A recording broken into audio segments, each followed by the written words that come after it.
नमस्कार। बीते दिन भारतीय जनता पार्टी के प्रदेश सह प्रभारी नितिन नवीन, संभाग प्रभारी भूपेंद्र सवन्नी, जिला प्रभारी राजीव अग्रवाल का दुर्ग विधानसभा प्रवास सुनिश्चित हुआ, जिनकी दुर्ग जिला भाजपा कार्यालय में विस्तृत बैठक संपन्न हुई।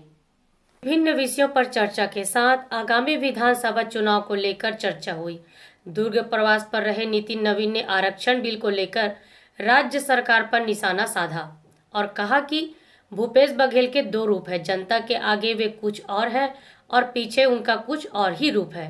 वीएलसी एक्सप्रेस न्यूज से दुर्ग से विजय लक्ष्मी चौहान की रिपोर्ट। जिस प्रकार से चर्च और मस्जिद का विषय उठा रहे हैं, जो राम पर ही सवाल उठाते रहे हैं और जो लगातार धर्मांतरण का समर्थन करते रहे हैं, वो हमको आईना दिखाने का प्रयास नहीं करें। जिस प्रकार से इस राज्य में भ्रष्टाचार, अराजकता की स्थिति बनी हुई है और लगातार भूपेश जी के सह पे उनके अधिकारी लिखते हैं पत्र कि हमारे यहाँ धर्मांतरण हो रहा है, इसको रोक। वो अधिकारी डीएम स्तर के अधिकारी हैं, तो उससे ज़्यादा बड़ा साक्ष्य क्या चाहिए? आपके खुद के अधिकारी लिखते हैं कि आप धर्मांतरण हो रहा है, इसको कैसे रोका जाए। वो खुद भय में हैं और वो हमें बता रहे हैं। भूपेश जी, जिस प्रकार की अराजकता आप फैलाए हुए हैं, पूरे राज्य में जो विध्वंस का माहौल बनाए हुए हैं, निश्चित रूप से जनता आपको जवाब देगी।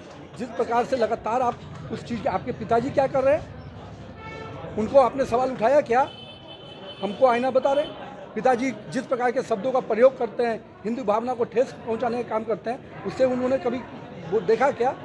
तो कहीं ना कहीं ये कहते ना, हाथी के दांत खाने के और दिखाने के और, वही बात है भूपेश की।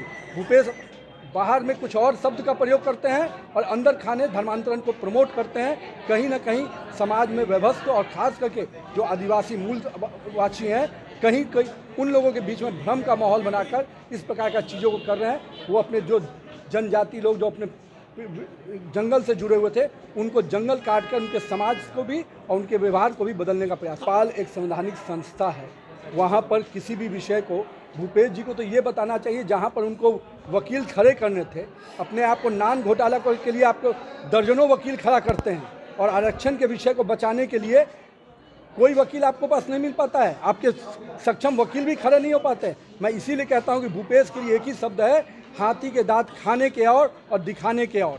पूरा विषय पर भारतीय जनता पार्टी ने हाउस में भी इसका समर्थन किया। पहले भी हम कोई दोहम दर्जे का काम नहीं करते हैं, हमारे मन में जो है वही बात हम अपने पटल पर भी रखते हैं। जो विषय हमने हाउस में भी इसका समर्थन किया है और जिस प्रकार से ये सरकार को करना चाहिए था, सरकार केवल विधानसभा पटल पर लाकर अपना चेहरा बचा रही था, हम तो इसको करके दिखाया है।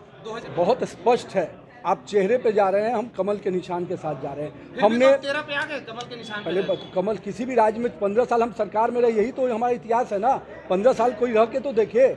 हम आज गुजरात में 25 साल से सरकार में हम हैं, तो अपना अपने काम के बल पर हैं। आज 4 साल के उसके कार्यकाल में भूपेश जी एक काम बता पाएंगे?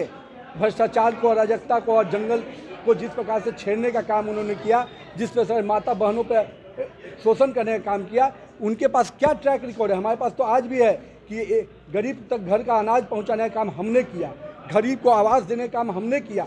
आवास के भी पैसे वो इसलिए नहीं बंदरबाट किए क्योंकि उनमें उनका नाम नहीं जुड़ा था। तो ऐसे अनगिनत मुद्दे हैं जिन मुद्दों को लेकर हम जाएंगे।